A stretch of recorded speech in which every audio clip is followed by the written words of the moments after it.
विधानसभा reporter Hindi dictation गति 140 शब्द प्रति मिनट। Be ready.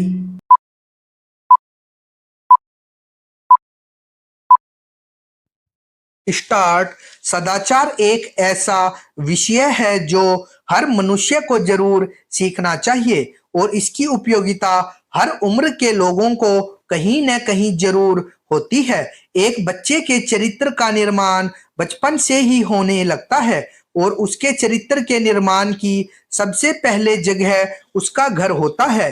बच्चे हर जगह कुछ न कुछ सीखते रहते हैं, इसलिए अभिभावकों को यह ध्यान देते रहना चाहिए कि बच्चा कुछ गलत न सीखे तथा इसके साथ ही उनमें अच्छी आदत का संचार हो। सदाचार का महत्व हमारे जीवन में बहुत अधिक होता है। कई बार लोग हमें हमारे नाम की बजाय हमें हमारे व्यवहार से अधिक जानते हैं। जैसे कि हम कहीं जा रहे हैं तो रास्ते में यदि कोई बीच में खड़ा हो तो उससे ऊंचे स्वर में बात करने से अच्छा है कि उसके साथ नम्रता से बोलें। हमारे बोलने के अंदाज मात्र से ही सामने वाला हमारे व्यवहार को जान लेता है। हो सकता है कि आप बहुत ही भले इंसान हैं, आपने बहुत अधिक दान पुण्य किया है, आपने हमेशा दूसरों की सहायता की है, परंतु यदि आपके व्यवहार में एक सही आचरण नहीं हुआ तो यह सब व्यर्थ है। सदाचार आपके व्यक्तित्व को परिभाषित करता है। कई बार लोगों को यह बात सताती है कि जीवन को सही तरीके से कैसे बिताएं। व्यक्ति का आचरण और व्यवहार ही अमर रहता है। जीवन में पैसे तो बहुत लोग कमाते हैं, परंतु नाम कम ही लोग कमा पाते हैं। कहते हैं कि यदि मनुष्य का कोई सबसे अच्छा मित्र हो सकता है तो वह है सदाचार। ऐसा इसलिए क्योंकि सदाचार ही एक ऐसा मित्र है जो कभी आपको धोखा नहीं देगा और आजीवन एक पूंजी की तरह आपके साथ रहेगा। सदाचार का अर्थ अपने बड़ों की बात मानना, अपने व्यवहार में मधुरता लाना और दूसरों की निस्वार्थ भाव से सेवा करना आदि होता है। एक सदाचारी व्यक्ति जीवन में सदैव नाम कमाता है, जिसे मरने के बाद भी याद किया जाता है। सदाचार आपके चरित्र के निर्माण का सबसे महत्वपूर्ण माध्यम है। यह आपके जीवन को तो सुंदर बनाता ही है, साथ ही यह आपके व्यक्तित्व को भी निखारता है। एक अच्छे आचरण वाले व्यक्ति की पहुंच हर जगह होती है।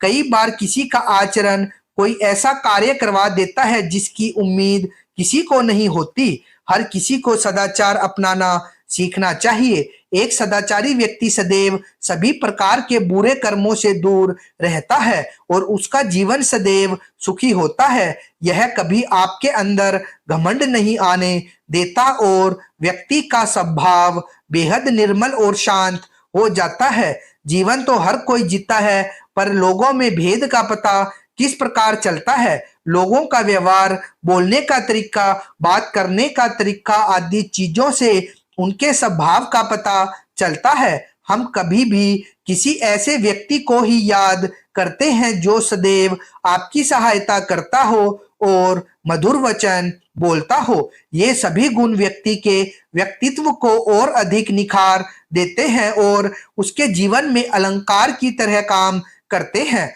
वैसे देखा जाए तो सदाचार का शाब्दिक अर्थ अच्छा आचरण होता है। यह शब्द केवल अच्छे आचरण तक ही सीमित नहीं है, अपितु इसका अर्थ बहुत ही व्यापक होता है। सदाचार आपके जीवन को सही गति और दिशा देता है, जो व्यक्ति को बहुत आगे तक ले जाता है। ऐसा व्यक्ति जीवन में कभी निराश नहीं होता।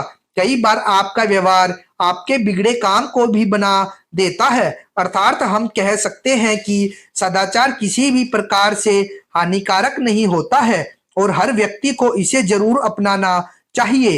एक सदाचारी व्यक्ति कभी भी केवल अपने हित के बारे में नहीं सोचता, वह अपने साथ साथ समाज के हित एवं कल्याण का अभिन्न हिस्सा बन जाता है। उसकी सोच स्पष्ट होती है, वह सदैव लोगों के कल्याण के कार्य को प्राथमिकता देता है। सदाचारी व्यक्ति में समर्पण का भाव सदैव बना रहता है। वह व्यक्ति सत्य का परम साथी होता है, जिसकी वाणी में शहद की भांति मिठास होती है। हालांकि ऐसे लोग समाज में बहुत कम होते हैं, परंतु होते जरूर है। सदाचारी व्यक्ति क्रोध और ईर्ष्या जैसी भावनाओं से सदैव दूर रहता है और कभी किसी की बुराई करने में अपना समय व्यतीत नहीं करता है। वह किसी काम को छोटा नहीं समझता और हमेशा सबको आगे बढ़ने की शिक्षा देता है। उसकी सोच सदैव सकारात्मक रहती है और ऐसे व्यक्ति से बात करके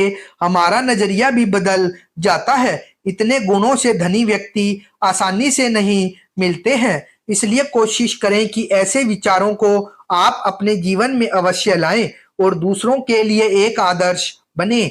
आप अपने भीतर सदाचार का गुण अवश्य अपनाएं। हम सब जानते हैं कि अमेरिका का सूचना प्रौद्योगिकी उद्योग किस सीमा तक भारत और विकासशील देशों के इंजीनियरों और वैज्ञानिकों पर निर्भर करता है।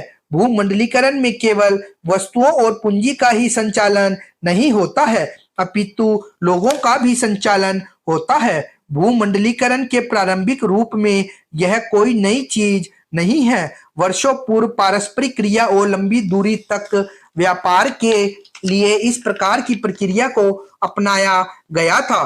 केवल वस्तुओं और लोगों ने ही नहीं, अपितु प्रौद्योगिकी ने भी विश्व के एक हिस्से से दूसरे हिस्से की व्याख्या की है। इस अवधि में भारत न केवल शिक्षा और अध्यात्म का केंद्र था, अपितु यहाँ धन और दौलत का भी अपार भंडार था। इसी धन और दौलत के अपार भंडार के कारण भारत को सोने की चिड़िया कहा जाता था। इससे आकर्षित होकर विश्व के अन्य भागों से कई व्यापारी और यात्री यहाँ पर आए और उन्होंने भारत के साथ अपने व्यापारिक संबंध बनाए।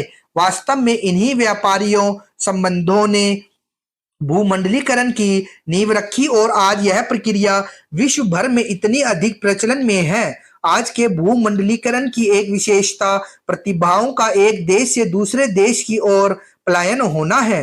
प्राचीन सदी का विश्व इस प्रकार की घटनाओं का साक्षी रहा है, किंतु उस समय यह पलायन पश्चिम से पूर्व की ओर होता था, लेकिन आज यह पलायन बिल्कुल विपरीत दिशा में पूर्व से पश्चिम की ओर हो रहा है। आधुनिक भूमंडलीकरण की ओर कदम प्रौद्योगिकी परिवर्तनों ने भूमंडलीकरण की प्रक्रिया में एक महत्वपूर्ण भूमिका संगठन की स्थापना इस प्रक्रिया में सहयोग देने वाला एक अन्य कारक है।